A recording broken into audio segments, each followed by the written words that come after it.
윤석열 대통령이 국무회의에서 총선 이후 처음으로 입장을 밝혔는데요. 내용들 좀 짚어볼까요? 네, 마이크가 가장 잘 일단, 세팅이 네. 됐나요? 네네. 가장 네. 첫 문장이 일단 핵심이라고 볼 수가 있는데 첫째도 민생, 둘째도 민생, 셋째도 민생이다. 그래서 이제 민생을 강조를 했고요. 이런 표현도 썼어요. 어려운 국민을 돕고 민생을 챙기는 것이 바로 정부의 존재 이유다. 이런 표현들로 나왔고요. 그래서 이제 민심을 잘 경청하겠다, 겸허하게 받아들여야 한다. 이게 총선에 대해서 이렇게 평가한다라는 메시지를 낸 거거든요. 그런데 이제 나머지 부분들을 쭉 보면은 보통 이제 구조가 좀 거의 비슷하다라고 볼 수가 있는데 예를 들면 이런 식입니다. 예산과 정책을 집중해서 물가 관리에 총력을 다했다. 그러니까 이제 한 일을 먼저 설명을 네. 하고요. 그러나 어려운 서민들의 형편을 개선하는 데는 힘이 닿지 못했다. 다 이런 구조로 지금 돼 있거든요. 뭐 예를 들어 부동산 3법 폐해를 바로잡고 집값도 낮췄다. 그러나 집을 소유하기 어려운 분들과 세입자들 뭐 그런 분들을 세밀하게 살피지 못했다. 그래서 이제 문장 구조가 뭐뭐를 했는데 이 앞부분은 정부가 그간 해왔던 일 네. 그러나 좀 부족했다. 이렇게 좀 요약을 해볼 수가 있고 그래서 그냥 전체적으로는 방향 자체는 잘 맞는데 디테일에서는 약했다. 이런 정도로 내용들이 쭉 나열돼 있다라고 보시면 되거든요. 그래서 뭐 주식시장 활성화 방안, 그다음에 탈원전으로 망가진 뭐 그런 생태계를 회복시켰다. 이런 표현들 더해가지고 그러나 뒤에는 조금 부족했다. 이런 내용들이 주로 담겨 있다라고 보시면 되고요. 좀 인상적인 거는 대한민국의 미래를 위해서 구조개혁은 멈출 수 없다. 이런 표현도 있는데 네. 그래도 이번 총선이 결과가 좋지 않았지만 개혁은 하던 대로 하겠다. 또 이런 취지를 좀 밝히기도 했거든요. 그래서 이제 이런 전체적인 내용들을 보면은 방향성은 정부가 틀리진 않았다. 이런 것들을 좀 강조했다라는 점에서 좀 주목이 되는 내용들이 있어요. 전체적인 내용을 보면 이제 민생에 방점을 뒀어요. 민생에 방점을 뒀고 이제 뭐 국민만 바라보며 국익을 위한 길을 걸어왔지만 국민의 기대에 미치지 못했습니다라는 그런 표현이 있었고. 근데 사실은 당초에는 뭐 야당과의 협치라든지 아니면 어떻게 쇄신하겠다, 어떻게 달라지겠다라는 좀 얘기가 있지 않을까 그런 전망이 있었는데 네, 구체적인 언급은 사실 나오지 않았습니다. 맞아요. 그러니까 지금 사실 이제 전반적으로 내용을 먼저 그냥 요약을 해드렸는데 국민의힘 쪽에서 기대를 했던 거는 대통령이 그간에 해왔던 국정 스타일에 대해서 바꾸겠다라던가 아니면 뭐 지금 현안들이 몇 가지가 있잖아요. 그렇죠. 뭐 최상병 특검과 관련된 문제라든가 아니면 뭐 영수회담 예전 표현으로요. 이재명 대표 더불어민주당 대표를 만나느냐 마느냐 뭐 이런 문제들 그리고 국정 스타일을 바꿀 거냐. 예를 들어서 뭐 이제 도어 스태핑 같은 것들도 될 수가 있겠죠. 그간 소통이 좀 부족했으니까 그런 걸 할 거냐. 이런 것들에 대한 답들을 좀 변화된 모습을 국민의힘 쪽에서는 기대를 하는 목소리들이 많았는데 이제 실제로는 민생에 좀 한정을 하고 그간에 펼쳐왔던 정책들을 쭉 나열한 다음에 조금 일부 부족한 면들이 있었다. 하지만 잘한 것도 있었다. 이런 쪽으로 좀 정리가 된 내용이거든요. 그러니까 그러다 보니까 이제 말씀하신 그런 내용들이 빠져 있는데 그래서 이제 저도 뭔가 야당과의 대화 부분이 있지 않을까 해가지고 쭉 전체적으로 봤는데 요 내용 정도만 보이더라고요. 국회를 언급한 내용이 있는데 네. 정부가 할 수 있는 일에 책임을 다하면서 국회와도 긴밀하게 더욱 협력해야 할 거다. 그 법안을 국회에 잘 설명하고 더 많이 소통해야 한다. 뭐 이런 내용들인데 구체적으로 야당이란 표현은 또 들어가진 않았어요. 네. 그러니까 국회 전반적으로 협력을 하겠다라는 이런 정도로 내용이 들어가가지고 그러니까 기대했던 내용들보다는 조금 약하지 않느냐 이런 게 지금 국민의힘 내부에서 많이 나오는 얘기들이고요.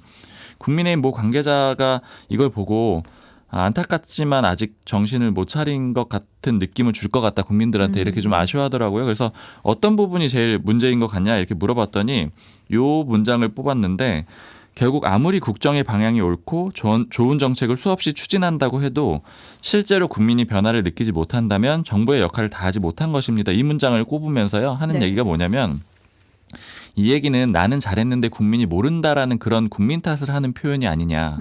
그리고 자기 노력을 과시하는 것처럼 보인다. 또 불통 공정 붕괴 이종선 문제 뭐 이런 야당 무시 이런 거에 대한 전혀 언급이 없었다. 그래서 대부분 좀 공치사가 있는 거 아니냐. 그리고 이게 지금 대통령실에서 말한 내용대로 이런 게 문제라고 하면은 홍보수석만 바꾸면 다 해결되는 문제였던 거 아니냐. 그러니까 사실은 부족하다. 이런 측면으로 좀 지적을 하는 사람들이 꽤 있었고요. 이게 지금 국민의힘 내부에서 나오는 평가고요.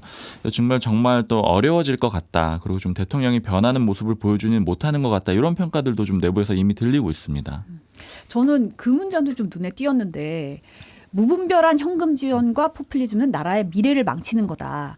경제적 포퓰리즘은 정치적 집단주의와 전체주의와 상통하는 것이고 우리의 미래와 비춰보면 마약과 같은 것입니다라고 상당히 강한 표현을 썼더라고요. 네.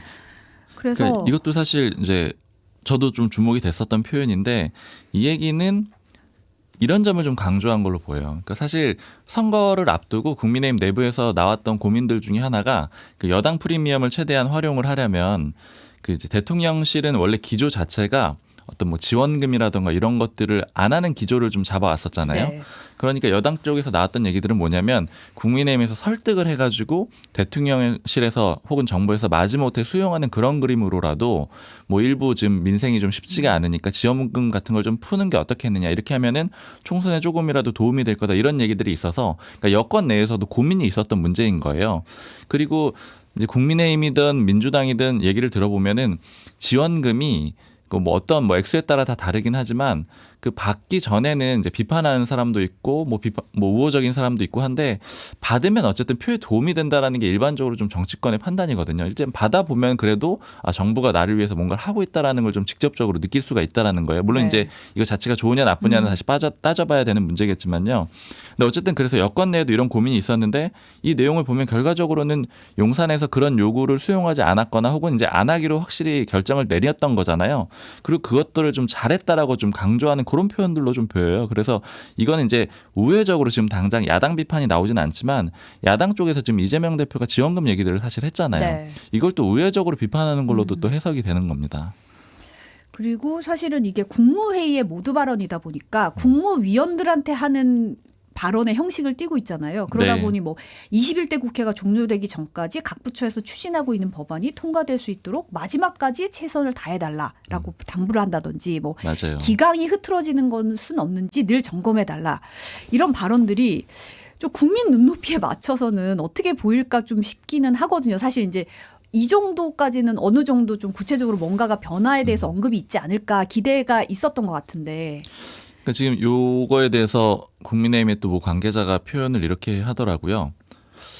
이 정도의 그 담화문은 아니지만 어쨌든 이제 모두 발언 정도라고 하면은 결국 용산의 판단은 지난 총선하고 크게 다르지 않으니까 그럼 이게 많이 진 거라고 생각을 안 하는 건가? 이제 이런 정도로 보더라고요. 그러니까 네. 그만큼 이번 모두 발언 가지고는 조금 그 많이 바뀌는 걸 보여주기는 좀 어렵지 않겠느냐 이런 얘기들이 좀 많고 좀 형식에 대해서도 이미 공개적으로 이제 기자회견을 한번 해야 된다 이런 얘기들이 이미 나오고 있죠. 뭐 이상민 의원이라던가 뭐 지금 뭐 신지호 뭐 이런 인물들 다 나서가지고 공개적으로 기자회견을 하는 게 맞다라는 그런 얘기들이 이미 나오고 있습니다. 이게 양식 자체가 말씀하신 대로 그 국무회의에서 어쨌든 가장 수장은 대통령인 거잖아요. 네. 그러니까 이제 직원들, 부하 직원들한테 하는 그런 내용을 통해 가지고 대통령이 총선 그 민심에 대해서 의견을 우회적으로 드러낸 그런 모습이기 때문에 이게 좀 뉘앙스는 맞지 않는 거죠. 그래서 이제 별도로 따로 자리를 마련하는 게 맞겠다라는 얘기들이 지금 여당 내에서 나오곤 있는데요.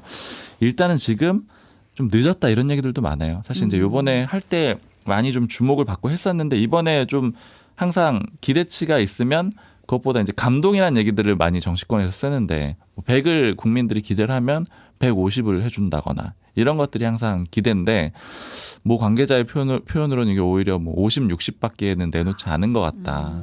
결국 이렇게 되면 다음번에 하더라도 늦는다는 거고요.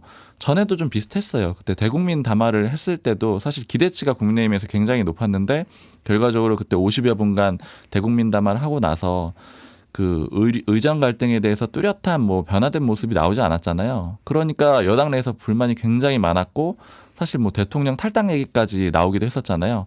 그러니까 그 다음에 다시 정부에서 적극적으로 설명을 하면서 의대 정원 문제 조정할 수 있다라고 얘기가 나왔었는데 그 과정처럼 되는 거 아니냐. 그러니까 한번 또 비판을 받고 나서 또 하게 되면 그러면 이제 감동이 좀 떨어진다. 그러니까 이런 얘기들도 나오고 있습니다. 사실 이 도어 스태핑 다시 시작하는 방안도 검토되고 있다는 그런 보도가 좀 나왔잖아요. 맞아요. 근데 지금 그 전반적으로 그 용산발이랄까요? 아니면 뭐 여권에서 나오는 여러 가지 지금 보도들이 있는데 뭐 예를 들면 뭐 인선 하마평도 있고요. 지금 도어 스태핑 이런 것들도 나오고 다양한 얘기들이 나오고 있는데 지금 용산에서 공식적으로 확인된 내용들은 없거든요. 그러니까 지금 전체적인 흐름은 이런 거라고 보시면 좋을 것 같아요. 인선 문제도 마찬가지인데 일단 대패를 했잖아요. 그러니까 대패를 하고 나서 상황이 좋지 않다라는 건 느꼈는데 그러나 어떤 방향으로 갈지 좀 자신이 없는 것 같아요. 그래서 이런저런 기사들이 관계자 발로 조금씩 계속 나오고 있거든요. 간 보는 건가요? 뭐 안 좋은 표현 좀 이렇게 낮게 보는 네. 표현으로는 이제 간 보는 거고 여론의 흐름을 살피는 그런 과정이 좀 쭉 이어지는 단계로 보이거든요. 왜냐하면 공식 발표는 없는 상태로 지금 도어 스태핑, 뭐 법률 수정 얘기라던가 그다음에 인선 문제도 쭉 나열하고 있는 상태고요. 그리고 결정은 또 안 하고 있는 상태잖아요. 전반적으로 좀 검토하고 있다라고 보면 될 것 같고요. 도어 스태핑도 당연히 이제 요소 중에 하나죠. 왜냐하면 대통령이 처음에 약속을 했다가 좀 안 좋은 상황을 맞으면서 그만뒀고 그 이후로는 기자회견을 그러니까 도어 스태핑은 물론이고 기자회견 자체를 지금 안 하고 있는 네. 상태잖아요. 100일 기자회견만 하고 그 뒤로 쭉 안 하고 있는데 그러다 보니까 대통령의 변화된 모습을 보여주기 위해서 이거 해야 된다라는 목소리 이미 공개적으로 있는 상태고요. 그래서 이제 검토는 하고 있는데 아마 이제 지금 여태까지 흐름으로 보면은 두 가지 정도 문제가 있을 것 같아요. 그러니까 일단 한다라고 하면은 했을 때 또 문제가 생기면 어떡하지라고 하는 그런 기본적인 용산의 고민들이 있는 거거든요. 했다가 논란이 됐던 것 때문에 결국 안 했던 거니까 그 한 가지 문제가 있는 거고 그 다음에 이제 이거를 하는 거에 대해서 대통령이 수용을 할 것이냐 이런 문제도 있을 겁니다. 그래서 대통령이 원해서 이 기사가 흘리고 민심을 보는 경우도 있고 대통령이 원치 않는데 이제 참모들이 흘려가지고 그 민심을 보고 대통령한테 보고하는 용도로 쓰기도 하고 그러니까 이런 두 가지 방향이 다 가능하거든요. 어찌됐든 간에 지금은 다 고민하고 있는 상태인 것 같아요. 법률 수석실 새로 만드는 방안도 계속 이제 보도가 좀 나오고 있고 이제 결국은 뭐 최선희 같은 경우는 어제 민정비서관과 반부패 비서관 기능 부활시킬 것이다 이런 보도를 하기도 했는데 이게 결국은 같은 맥락에서 봐야 된다는 건가요? 그렇죠. 흐름상으로는 이걸 부활을 시키고 싶은 건데 근데 지금 이미 비판이 굉장히 좀 많이 나오고 있거든요. 사실 여당 내의 비판은 좀 크지 않고 야당 쪽에서 비판이 좀 많은 상태죠. 이미 공개적으로 이 얘기들이 거론되니까 비판을 하고 있는데 결국 이제 민정수석을 부활시키려고 하는 게 아니냐 이렇게 보고 있는 거고 근데 여당 내에서는 사실은 좀 필요하다는 얘기들이 많았어요. 왜냐하면 몇 가지 문제들이 있는데 일단 첫 번째는 법무부의 인사정보관리단으로 그 기능을 넘겼잖아요. 네. 그러니까 인사 검증을 하는 기능이요. 근데 이 인사 검증에 대해서는 사실 문재인 정부 때부터도 고민이 많았었는데 그때도 문재인 정부에서 국정원에 국내 그 정보 수집하는 기능을 없앴었거든요. 네. 이제 국정원의 그런 권한을 좀 줄이기 위해서 그런 목적을 했었고, 그리고 이제 사찰이라던가 여러 가지 부작용 같은 것들이 있다 보니까 그런 기능을 없앴던 건데, 그때 문재인 정부 시절 민주당 쪽에서 나오는 얘기들은 뭐냐면 국정원이 그 기능을 안 하다 보니까 굉장히 인사 검증하는데 어렵다라는 거예요. 그래서 당시에 뭐 장관들이 좀 낙마하고 이러면은 이게 우리가 이제 국정원의 그 기능을 활용하지 않다 보니까 이렇게 된 거다 이렇게 공식적으로 해명을 하기도 하고, 혹은 이제 수면 아래서는 이 기능이 있어야 되는 게 아닌가. 왜냐면 이제 인사 문제는 굉장히 좀 중요하다 보니까 한번 모르는 상태에서 터지게 되면 굉장히 난감하게 되는 거잖아요. 그런 거하고 연결선상에서 지금 여당도 그런 고민들이 있거든요. 지금 안 그래도 그 국회 그 기준으로 보자고 하면은 총리는 이제 표결을 거쳐야 되는데 야당의 동의 없이는 안 되는 상태고요. 장관들도 지금 계속해서 그 좀 강행 임명하는 그런 그림이 만들어졌거든요. 여당의 지금 기본적인 부담은 안 그래도 총선 때문에 이제 민심이 안 좋다라는 게 확인이 됐는데 이 여러 가지 누적됐다고 보고 있어요. 그러니까 예를 들면 인사 문제도 그 국회에서 수용이 안 됐는데, 즉 민주당이 수용을 하지 않았는데 대통령이 강행 임명하는 사례가 굉장히 많았고, 그다음에 거부권도 그냥 이게 어떤 하나의 거부권이 문제가 아니고 계속해서 여러 번 쓰게 되는 그런 상황들이 반복이 됐잖아요. 네. 그러니까 실제 민주당의 전략이기도 한 거예요. 이렇게 계속 거부권을 쓰게 되면은, 민주당 뭐 관계자가 저한테 했던 얘기인데, 계속 쓰게 되면은 최종적으로는 뭐 잽 스트레이트 뭐 이런 얘기도 하는데 잽처럼 나가다가 예를 들어 가족계 관련된 그런 특검의 거부권을 쓴다. 이런 거는 스트레이트로 작용을 한다라는 거예요. 왜냐하면 국민들 봤을 때 저것까지 거부한다고 이런 식으로 쌓여오니까 이런 거에 대한 부담이 있거든요. 그게 이제 인사 문제도 마찬가지로 좀 검증을 좀 강화해야 된다라는 그런 필요성을 좀 느끼고 있기 때문에 이런 얘기들도 나오는 것 같아요. 근데 다만 이것도 역시 지금 전체적으로 국정 운영에 좀 자신이 없을 수밖에 없는 상태잖아요. 국민들한테 일단 한 차례 명확하게 심판을 받았고 유례 없는 그 여당으로서의 패배를 했기 때문에 이런 것들도 하기 전에 일단은 보도를 좀 흘려보고 분위기를 좀 살펴보는 게 아닌가 싶습니다. 근데 결국은 이제 이게 사정 기능이 부활하는 거 아니냐는 게 관건이긴 하잖아요. 사실 민정수석실에서 가장 폐지됐던 원인이 있고 그게 네. 사실 공약으로 나왔던 이유도 있는 거라서 이 부분은 좀 지켜봐야 될 것 같아요. 맞아요. 그리고 사실 야당에서 이미 비판을 하고 있는 거는 이게 앞으로 닥칠 그 대통령실 쪽에 그런 사법 리스크를 대응하는 기구로 활용이 되는 게 아니냐 이런 비판을 좀 공식적으로 이미 하고 있는 상태입니다. 근데 이제 인적쇄신 문제도 사실 주말쯤에 뭔가 얘기가 결론이 날 것처럼 보도가 나왔다가 좀 고민이 깊어지는 분위기예요. 좀 늦어지는 분위기인데 이거 좀 어떻게 돼가고 있어요? 그 말씀드린 그런 상황들이 쭉 이어지고 있는데 이렇게 쓸 수 있는 카드들을 쭉 그 보도들을 통해서 나온 상태잖아요. 그런데 이제 반응들이 그렇게 좋다고 할 수 없고 특히 여당 내 반응만 봐도 기준점이 될 텐데 야당이야 이제 대부분 비판적으로 본다고 하더라도요. 여당 내에서 지금 썩 마뜩찮아 하는 그런 분위기들이 강하거든요. 그러니까 예를 들자면 지금 쭉 뭐 나열돼 있는 인물들을 보면은 국민의힘 관계자들이랑 얘기를 해보면은 이 사람은 이게 약점이고 저 사람은 저게 약점이고 이런 얘기들이 굉장히 많아요. 네. 그러니까 지금 상황이 너무 안 좋다 보니까 그런 것 같아요. 왜냐하면 이제 각각의 인물들로 보면은 원래는 다 이제 걸출한 정치인들이 맞는데 지금 쓰기 어렵다라는 거죠. 그래서 예를 들면 원희룡 전 국토부 장관을 얘기하면은 썼으려면 진작 썼어야 됐다. 뭐 관계자 표현인데요. 네. 이재명 대표랑 붙어서 이미 심판을 받은 상태 아니냐. 그러니까 그 전이었으면 괜찮았을 것 같은데 뭐 비서실장 거론되고 있죠. 지금은 좀 늦은 것 같다. 이런 얘기하고요. 총선에서 패배한 원희룡 전 장관을 그건 이제 쓰기에는 국민의 민심을 수용한다라는 측면에서 안 맞는 거 아니냐. 이런 비판이 나오고요. 그리고 또 뭐 권영세 의원 같은 경우에는 사실은 이제 제가 취재해봤을 때는 본인이 수용할 기류가 있는지도 좀 이제 부정적이긴 한데요. 이게 지금 총리로 간다는 게 좀 쉽지 않을 수 있어요. 정치인들 입장에서. 왜냐하면 당대표하고 총리를 같이 고민할 수 있는 상태거든요. 근데 당대표는 자신의 목소리를 조금 더 적극적으로 낼 수 있는 포지션이 있는데 총리는 그런 입장은 아니고 대통령하고 같이 가는 그런 그림이 되잖아요. 네. 그러면 국회의원들의 임기가 더 길고 정치를 더 길게 생각을 할 텐데 일단 대통령이랑 계속 같이 간다라는 그런 신호가 되기 때문에 이제 고민이 되는 지점이 있을 수 있습니다. 근데 어쨌든 본인의 의사와 상관없이 국민의힘 내부에서 모 의원이 평가하는 거는 이런 얘기예요. 지금 뭐 비교적 그 아주 친윤 색채가 강하진 않지만 그리고 또 수도권이라서 장점은 있지만 그러나 역시 친윤 아니냐. 그러니까 지금 상태에서 친윤을 쓰는 게 말이 되느냐. 그리고 개혁적 이미지가 없다. 이런 비판도 하고요. 또 주호영 의원도 거론이 되는데 영남당 되는 거 아니냐. 그러니까 뭐 하여튼 이런 식으로 뭐 이정현 전 대표는 그 친박계라서 친윤은 아니지만 친박계가 혁신적이라고 할 수 있느냐. 그러니까 뭐 이런 식으로 좀 여러 가지 막 비판들이 쭉 다양하게 나오고 있거든요. 그러니까 이 후보는 이래서 안 되고 저 후보는 저래서 안 되고 이런 그 비판들이 쭉 나열되고 있고요.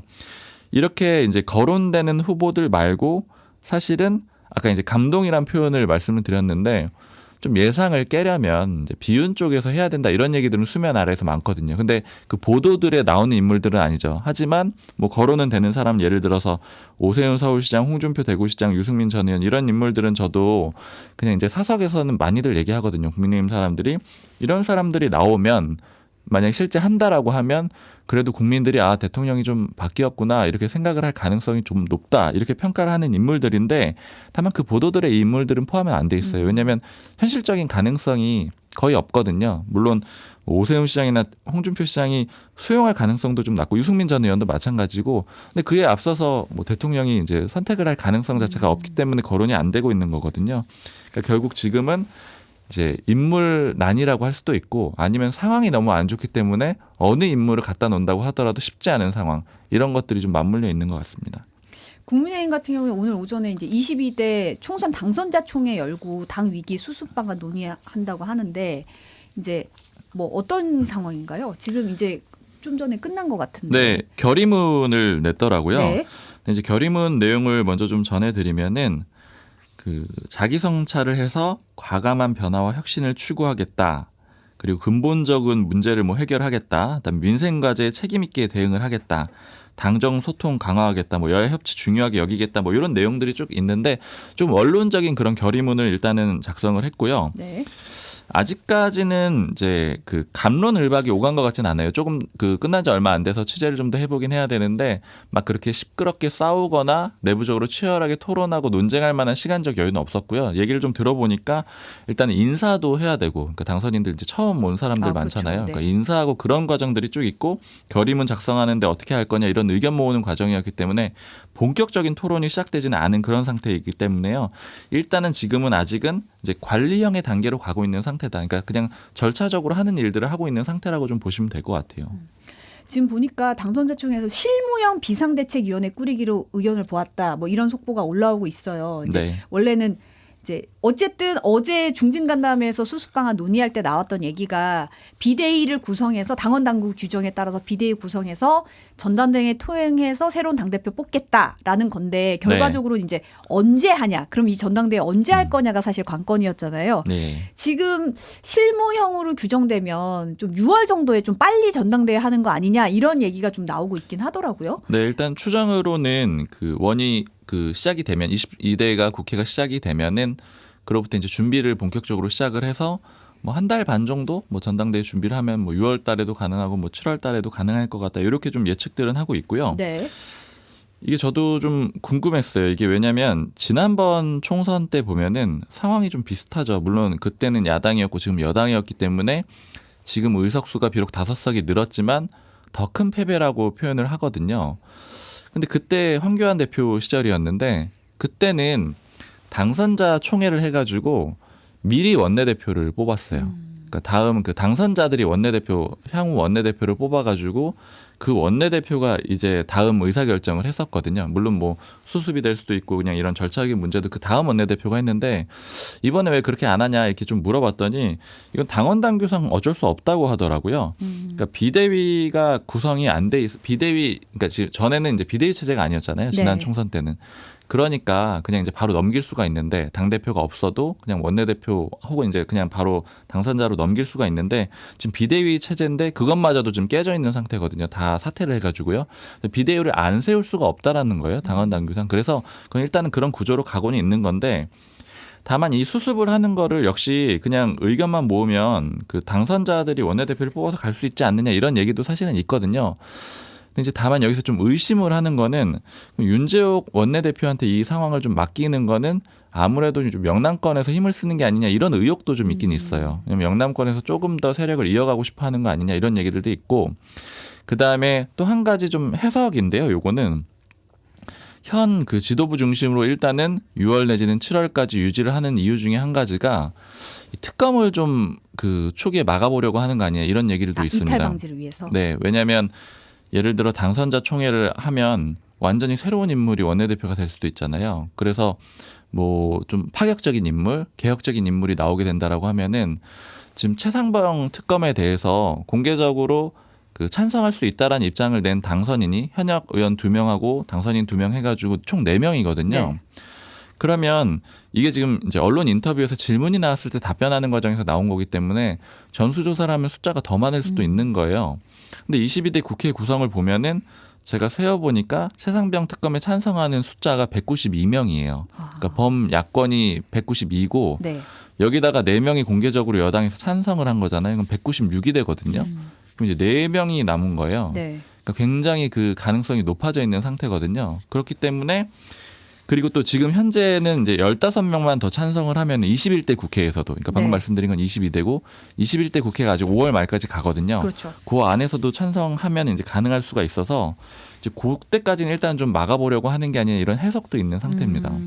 보니까 JTBC가 보도한 것 따르니까 최상병 특검 표결돼서 여당 소속이어 20명에게 생각 물었는데 절반이 고민 중이라고 답했다는 네. 보도가 나왔더라고요. 그러니까 이게 지금 일단은 21대 국회에서 막을 수 있는지 없는지도 장담할 수 없고 22대 국회로 가면 숫자가 굉장히 간당간당해지는 거예요. 범야권의 의석이 192 여기 이제 개혁신당까지 포함을 시킨 거거든요. 거기는 최상병 특검에 대해서 찬성이라서요. 네. 그러니까 좀 굉장히 아슬아슬한 상태고 그래서 이제 당내에서 나오는 우려는 이거 최상병 특검을 막기 위해서 혹시라도 용산에서 다시 한번 당권에 입김을 넣거나 하게 되면 굉장히 힘들어지는 상황이 올 수가 있다. 물론 지금 상황이 좋지가 않기 때문에 그렇게 못할 거라는 관측이 더 많긴 한데 그런 예측들도 지금 하고 있습니다. 근데 사실은 이제 지금 당원 투표 100%로 바뀌어 있는 상태잖아요. 이 네. 룰도 사실 중요할 것 같은데. 맞아요. 지금 그거를 바꿔야 된다라는 얘기들이 많이 수면 아래서 나오고 있는데 근데 지금 조금 이제 그 순서가 물론 빨리 바꾸려고 하면 전반적으로 다 빨리빨리 할 수 있는 상황이긴 한데 아직은 당선인들도 좀 물어보니까 이제 오늘 화요일이지만 지난주에 물어보니 주말 동안에는 이제 캠프 정리하고 그렇죠. 그다음에 지역에 인사 다니고 사실 이번 주도 인사 다니는 사람들이 많거든요. 그래서 이제 이 당선인들이 본격적으로 움직이고 있는 시점은 아니에요. 그래서 이제 당선인들이 본격적으로 얘기를 시작하면은 여러 가지 방향들이 나오긴 할 겁니다. 지금 당원 100%에 대해서는 이게 그 윤석열 대통령 시기에 바뀐 거거든요. 그러니까 특히 지난번 전당대회 때 바뀐 거죠. 김기현 대표가 당선이 되는 그 과정에서 뭐 여러 가지 논란들이 있었잖아요. 이때 당심으로 100%로 바꾸고 그다음에 뭐 나경원 당선인이나 안철수 의원 뭐 떨어뜨리는 과정, 좀 포기시키는 과정 이런 것들이 다 있었잖아요. 그래서 뭐 관계자의 말로는 제일 핵심적으로는 요 당원 100%를 좀 바꿔줘야 된다는 거예요. 왜냐하면 이게 당심보다 민심을 배려한다 그런 의미도 있는데 그보다 더 중요하게 보는 거는 윤심은 이제 없다라는 걸 좀 국민들한테 보여주기 위해서. 그러니까 윤 대통령이 이렇게 좀 입김이 반영된 것 같은 그런 방향들을 다 다시 정리하는 그런 과정이 좀 필요하다는 얘기들이 있고요. 그다음에 지금 단일 지도 체제로 돼 있거든요. 네. 단일 지도 체제라고 하면 그냥 쉽게 얘기하면 그냥 당 대표가 뭐 그룹의 회장님처럼 그 모든 결정권을 다 가지고 있는 거고 그 밑에 최고위원들은 그냥 이사 정도의 수준인 거예요. 근데 예전에는 집단지도 체제였거든요. 새누리당 시절에는. 그때는 김무성 대표 때가 집단지도 체제였는데 네.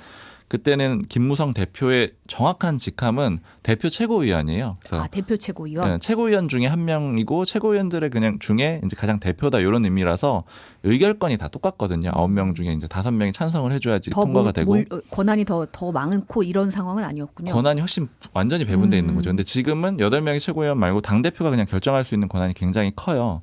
그래서 이거를 집단지도 체제로 좀 변경을 해야 된다. 이런 얘기들이 나옵니다. 왜냐면은 아주 일부에 의해서 좀 휘둘릴 수가 있으니까 그런 것들도 좀 퍼뜨리는. 그러니까 예를 들자면 뭐 윤심 논란 같은 걸 없애려고 하면 여러 사람들이 의견 모으는 과정으로 갈 수 있게 집단지도 체제로 바꿔야 되는 거 아니에요. 이런 얘기들이 수면 아래서 나오는데 이거는 일단은 당선인들이 본격적으로 이제 얘기를 시작하는 그런 과정이 돼야 될 것 같아요. 지금 국회 앞에 한동훈 전 비대위원장 응원하는 화환이 좀 나타났더라고요. 근데 이런 와중에 홍준표 대구시장이 이제 뭐 화환놀이 한 번으로 족하다. 더 이상 그런 쇼 안 통한다. 뭐 본인에게 다가올 특검 준비나 해라 이런 글을 올렸다가 삭제한 것으로 알려졌는데 네. 사실은 어떻게 보면 차기 당권을 놓고 약간 견제한다고 봐야 되나요? 어떻게 봐야 될까요? 당권보다는 대권을 놓고 네. 견제를 시작했다라고 보면 될 것 같은데 지금 좀 여론이 안 좋기 때문에 글을 삭제한 것 같아요. 이 앞서서도 여러 가지 글들 한동훈 전 위원장에 대해서 비판적인 글들 많이 홍준표 시장이 썼었잖아요. 네. 근데 당내 여론이 좋은 사람이 없더라고요. 뭐 이렇게 긍정적으로 평가하는 얘기는 아직까지 못 들어봤고 이제 그러다 보니까 이제 더 비판을 하고 싶은데 썼다가 지운 걸로 그렇게 보이고요.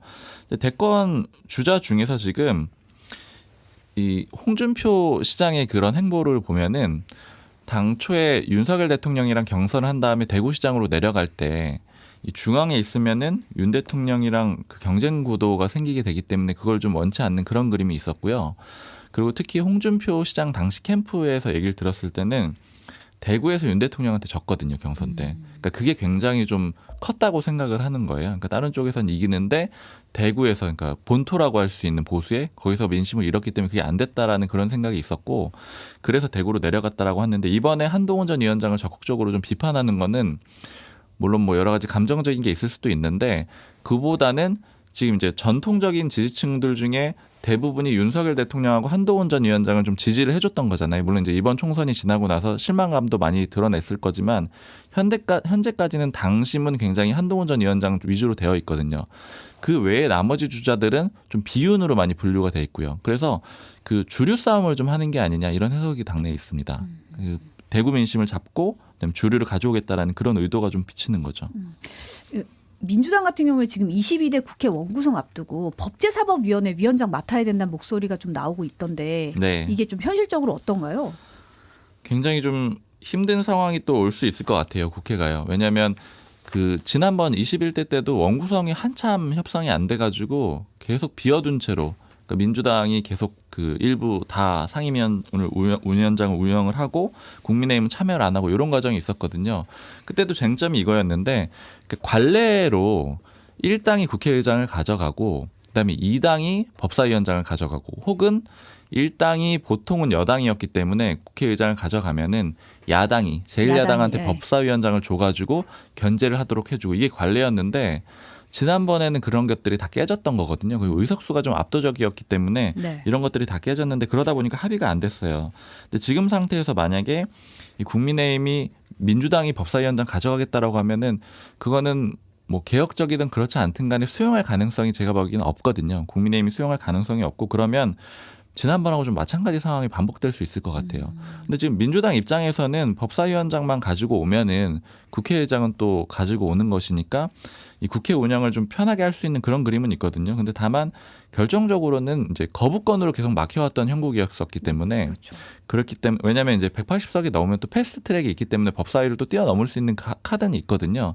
그래서 이제 근본적으로는 이제 앞으로 그 최상병 특검 22대에서 봐야 되겠지만 그 200석을 여당 내 이탈표를 가져와가지고 확보하느냐 안 하느냐 이게 더 좀 핵심적인 문제일 것 같아요. 만약에 법사위원장으로 싸우게 되면 또 원구성 협상은 어려워질 것 같습니다.